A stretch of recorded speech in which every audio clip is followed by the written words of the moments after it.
crunch, bring it back, single leg swing. Let me teach you how to wrestle. Okay. Let me teach you how to wrestle. And welcome back to Wrestling Mindset. Today we're here with the great Anthony Noto. Anthony, thank you for joining us. All-American. Yep, no problem. Your machine. I know not always, not getting what you wanted, but still, I mean, man, just how tough this tournament is and how tough the sport is. It's not easy. Man, yeah, talk about, your thoughts just overall towards NCAAs.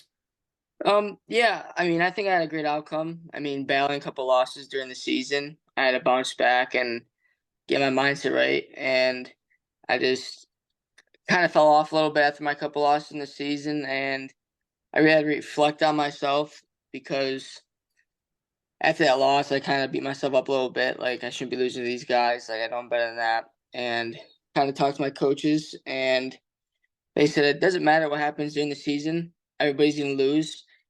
As long as you improve and work on the things you messed up on, all that matters is the end of the year. And I really soaked that in, trained hard, and everything paid off at the end. Yeah, I mean, talk about how do you balance that where it's like, yes, it's true. We're ultimately looking to peak for the end of the year, but at the same time, we don't want to like put it up on a pedestal where then all of a sudden the end of the year comes and it's like, oh man, now we're here. Talk about Yeah. that. Yeah. Yeah, I mean, I just had to get a routine down, figure out my diet, get it on point. And at the NCAA tournament, when I got there, kind of came quick, a lot quicker than I expected, because felt like the season just started like a couple weeks ago. Now, like, it's already over with. And when I got to the NCAA tournament, I kind of soaked it in, got in the arena, looked around, and I said, it's go time. I got my weight down, got my weight good, and I just battled, and I just told myself, like, I know I came in at the 12th seed.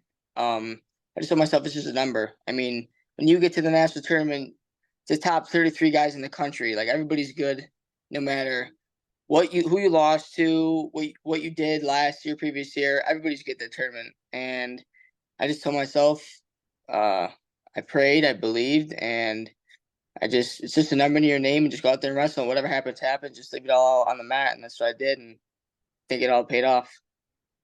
Yeah, no, and I mean, especially your weight, it's like where it's anyone's game, but seeing like obviously so many good people and being neck and neck. I mean, yeah, I mean, talk about that a little bit. Yeah, coming in as a lower seed and also from Lock Haven, again, great school, but Yeah. you have these powerhouses and how you're able to still, your mindset like, hey, I'm capable of winning. I could beat anyone. Yeah, going off like the bigger schools like Penn State and Nebraska or Purdue, like all those big schools, like I don't think it's about the school. I think it's all about the coaches. Like, if you have a great coaching staff, like I do here at Lock Haven, even though it's a smaller school, we don't have like all the resources like the Big Ten schools do with all the money. But like the way I look at it is, as long as you train and because think about it, everybody else trains just like the same way we do, and I try to get 2 to 3 workouts in a day during the season, and I just think that the school is it's just a school. You can go anywhere and be the best guy. I mean, like Colat, if you look, he went to Lock Haven for 2 years, a 2-time national champ from a small school. So I just think that it's all on you. Like, if you really want it that bad, like, you will get it as long as you work towards your goal. Right. Right. And it's just knowing like if you're doing the right things, you're putting the time in, it can be done. Well, talk about how your mindset has matured over the years and what are some of the things you've learned and maybe just how you've approached the sport, getting ready for your matches, resetting yourself during matches. I know that's kind of a big question, but just overall your mindset, your development over time. Yeah, my mindset, it did take me a little bit, because when I did come to Lock Haven and I would go up against guys from like Penn State or like Nebraska or Ohio State, like I kind of got nervous. Like, before a match, I knew like, oh, like this school's like it's Ohio State, or oh, it's Penn State. Like, they got the fan base, like a lot of fans. They're gonna be rooting against you. Usually what I do is I put my headphones on, try to zone everybody out, listen to my music, pray, and I just try to like focus, like go through like the match in my head before I go out there. Like, visualize what I'm going to do first. If this doesn't work, try to get this. And I try to get a game plan. I like to watch a lot of film. And I think that calms me down a lot and gets my mindset right when I watch film and study guys. Because I already have that game plan, like going out there. And I think that's a big help to me. Yeah, talk about that a little bit, because I know obviously scouting could be a tremendous advantage, but also I see a lot of people mess it up because they become like preoccupied with what their opponent's going to do. I mean, how were you able to strike that balance? Was that always something you were good with, or is that something that you developed over time? Do you feel like it's hurt you in the past? I think I developed it over time, and it also hurt me in the past because what I would do is I would study film, and I'd always like, oh, this guy's got a good sweep single or a good duck under, and like during the match, I'd always just like think about that, and then not wrestle to my ability. So I think over time, I've been able to develop the skill, like I could know what they're gonna do and still wrestle and defend their best takedown and still wrestle to my ability. So I think it's something I developed over time. Yeah, because it's like I always wonder with this, because where it's like, is it better for the athlete? And I know this is totally dependent on the individual, so you can't give like a general answer, but is it better for the coach to watch it and then kind of put the athlete in the situation like, hey, feel this. This is what the guy is going to do, versus the athlete actually seeing it with their own eyes. I could see it going either way depending on the kid. Yeah, I think it depends on the athlete. Like, the time is now to take your mindset to the next level with Wrestling Mindset. Make sure you go to our website, wrestlingmindset.com, and sign up for your free trial session today. Don't wait any longer. You want the mental edge right now. When you sign up for the free trial session, you're also going to get a copy of our free ebook, Building the Predator Mindset. This book has helped thousands of people build confidence, relax under pressure, get motivated, and build mental toughness in wrestling, school, and life. Make sure you sign up for your free trial session today. I personally don't watch them anymore because when I used to watch film, it used to stress me out a lot.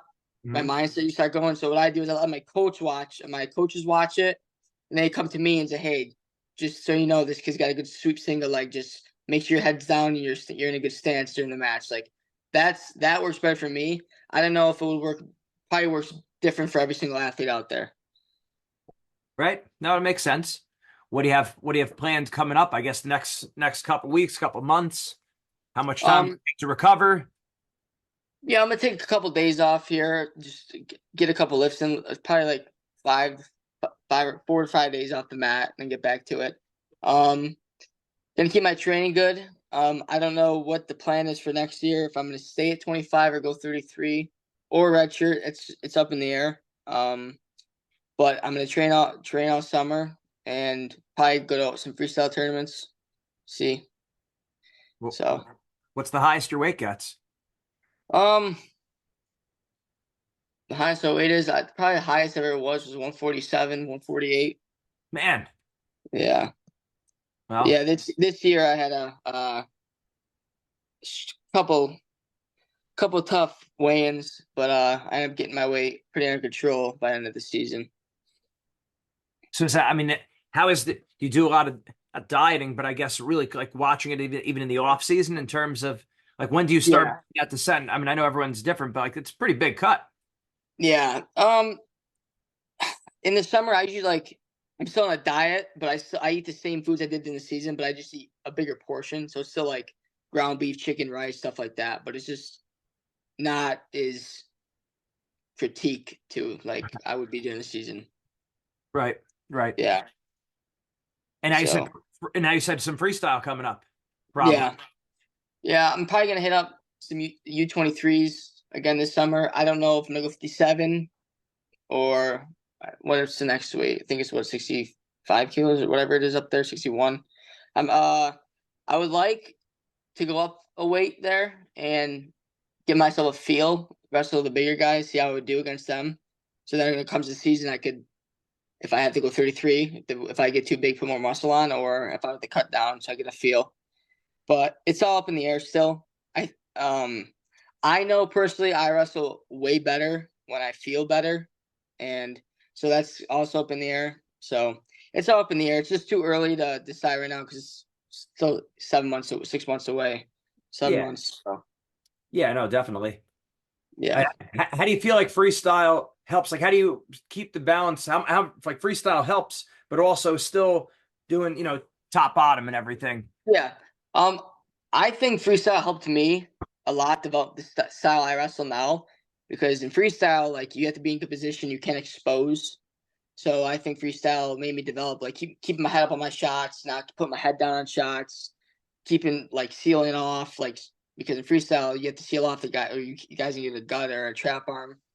So I think freestyle helped me develop the style that I wrestle now, and I think it helps. I could help, like, a lot of wrestlers, like even the wrestlers coming up that aren't in college and still in high school, or even the younger kids. Like, I think freestyle is a big help. I think it would help them with their folk style. Yeah, definitely. How do you optimize your training at Lock Haven in the off season? To get an edge, to keep an edge and build more of an edge on the competition. So what I usually do is I go through this year of the mistakes I've made, and then in the off season, like this summer, I train on all the mistakes I made and try to critique that and make them as everything, my positioning, my footwork, my shots, everything, try to get it better. So Excellent. What are the biggest areas you're looking to improve for next year? probably more setups on my feet, and getting more turns on top, because I know I'm really good on top, but I just gotta get more little gritty on top, get more turns.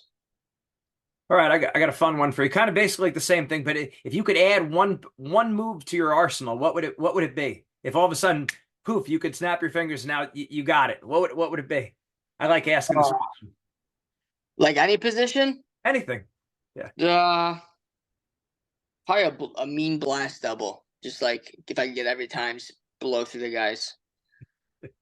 Yeah, absolutely. Definitely. That would be a good one. What was your favorite match to watch? I'm sure you watched the finals. What were your favorite matches to watch? Probably my favorite match was David Carter and Keegan O'Toole. Like, Nate Carr used to be my coach here at Lock Haven. I'm pretty close to them, and just seeing him get his career end and getting that national title I was very happy for him. Also, the semifinal match. Oh yeah, yes. That's what I meant. Beating Yeah. Keegan to go to the finals, and also him winning the finals. That's what I meant. Yeah, in the semifinal. That was awesome. They were crazy matches.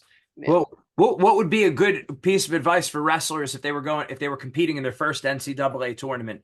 I know another year away, but what would be something you would tell them they might not think going in?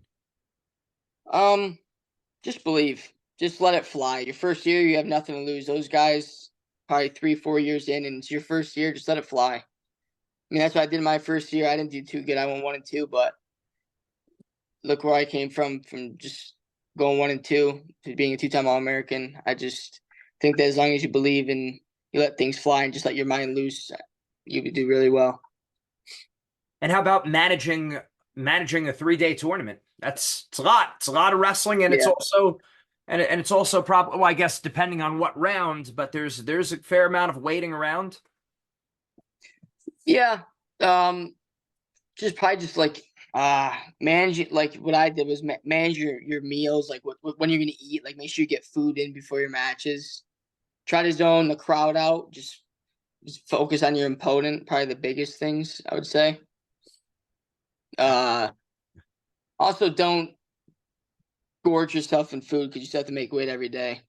So keep that in the back pocket. Right. Absolutely. No, great stuff, Anthony. Thank you. We'll definitely have to do this again. Yep. Thank you. I appreciate it. All right. Take care. I'll see you. Yep. You too. Bye. Bye.